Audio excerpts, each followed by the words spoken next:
शहनशाह गज़ल मेहदी हसन गज़ल गायकी में बेमिसाल महारत के हामिल इंतहाई मुनफरिद फ़नकार थे, जिन्होंने फ़न गायकी की तरफ आने से पहले साइकिल और मोटरसाइकिल मैकेनिक का काम सीखा। ताहम कुदरत ने इन्हें शहनशाह गज़ल बनाना था, लिहाजा ये गुलकारी की तरफ आ गए। मेहदी हसन अपनी रागदारी की बेपनाह सलाहियतों का जिस अंदाज में इस्तेमाल करते थे, इसकी मिसाल देना इंतहाई मुश्किल है।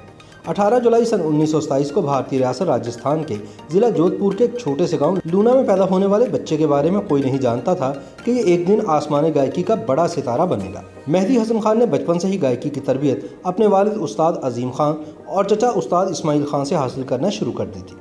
इन्होंने सन 1935 में 8 साल की उम्र में एक प्रोग्राम के जरिए गुलकारी का आगाज़ किया और तकसीम हिंद के बाद पाकिस्तान चले आए, जहां सन 1957 में इन्हें कराची से रेडियो पाकिस्तान में अपनी फ़नकाराना सलाहियतें दिखाने का मौका मिला। मेहदी हसन के वालिद और चचा महाराजा बड़ौदा के दरबार से वाबस्ता थे। इन्होंने इंतहाई कम उम्र में मेहदी हसन को इस काबिल कर दिया कि वो महाराजा बड़ौदा के दरबार में अपने फ़न का मुजाहरा कर सकें।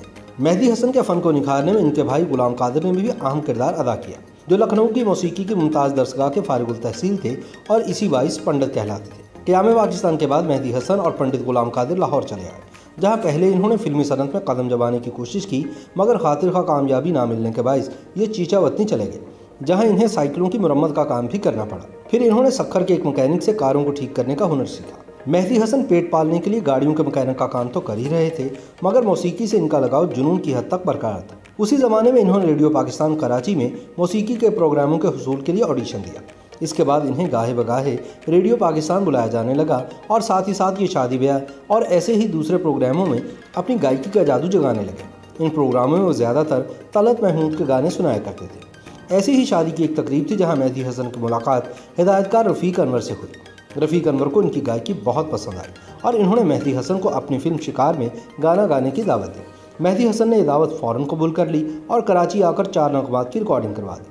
कहते हैं कि ये वो दौर था जब फिल्मी मौसीकी पर सलीम रज़ा और मुनीर हुसैन का राज था और अहमद रुश्दी आहिस्ता आहिस्ता अपनी जगह बना रहे थे। ऐसे में सन 1962 में फिल्म ससुराल में मौसीकार हसन लतीफ़ ने मुनीर नियाज़ी की गज़ल जिसने मेरे दिल को दर्द दिया, उस शक्ल को मैंने भुलाया नहीं, इसको गाने के लिए मेहदी हसन का इंतखाब किया।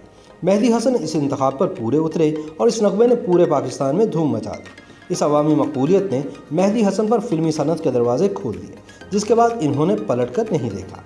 फिल्मी सनत की मार्का आराइयाँ अपनी जगह, मगर इसके साथ मेहदी हसन गज़ल के मैदान में भी झंडे गाड़ते चले गए। सन 1964 में इन्होंने रशीद अत्रे की कंपोजिशन में फिल्म फरंगी के लिए फैज़ अहमद फैज़ की गज़ल गुलों में रंग भरे रिकॉर्ड करवाई, तो गज़ल गायकी को एक नया अंग और आहंग मिल गया, जिसने गज़ल को एक नई ज़िंदगी अता कर दी। अब एक तरफ फिल्मी दुनिया की मसरूफियात थीं, दूसरी तरफ गज़ल के बड़े बड़े कॉन्सर्ट्स। मेहदी हसन की आवाज़ हर फिल्म की कामयाबी की ज़ामिन बन गई और गज़ल की गायकी ने इन्हें शहनशाह गज़ल के मनसब पर फाइज कर दिया। मेहदी हसन और अदाकार मोहम्मद अली की जोड़ी का इश्तराक बहुत पसंद किया गया और कहा जाता था कि मोहम्मद अली की मकबूलियत में मेहदी हसन की आवाज़ का बड़ा हाथ है। मगर मोहम्मद अली के साथ साथ वहीद मुराद के लिए भी मेहदी हसन की आवाज़ को बेइंतहा पसंद किया गया। इनका गीत एक हुस्न की देवी से मुझे प्यार हुआ था इस कदर मशहूर हुआ कि ये आज भी मेहदी हसन के सबसे ज़्यादा मकबूल गानों में सर फहरिस्त है। बॉलीवुड की मारूफ गुलकारा लता मंगेशकर ने जब उस्ताद नियाज़ हुसैन शामी की धुन में मीर तकी मीर की गज़ल पत्ता पत्ता बूटा बूटा हाल हमारा जाने है सुना, तो इनके मुंह से बेसाख्ता निकला कि मेहदी हसन के गले में भगवान बोलता है। मेहदी हसन ने मजमूई तौर पर 477 फिल्मों के गाने गाए। इनके गाए हुए गीतों की कुल तादाद 667 है। मेहदी हसन खान साहब एक फिल्म शरीक हयात में पर्दा सीमी पर भी नजर आए। इंडिया की हुकूमत ने इन्हें सहगल अवार्ड और नेपाल की हुकूमत ने इन्हें गोरखा दगनशाह बहू का अवार्ड अता किया। मलका तरन्नुम नूरजहां इनके बारे में कहती थी कि मैंने तानसेन का सिर्फ नाम सुना था, इनको देखा मेहदी हसन के रूप में है। मेहदी हसन ने अपनी ज़िंदगी के आखिरी 10 बरस साहिब फराश होकर गुजारे और वो कोई गाना न गा सके। सांसों को सुरों में ढाल देने के माहिर मेहदी हसन ने 13 जून सन 2012 को कराची में ज़िंदगी की आखिरी सांस ली। तवील जद्दोजहद अपने इख्तिताम को पहुंची, मगर अपने काम से इनकी गहरी वाबस्तगी हमेशा इनको चाहने वालों के दिलों में जिंदा रखेगी।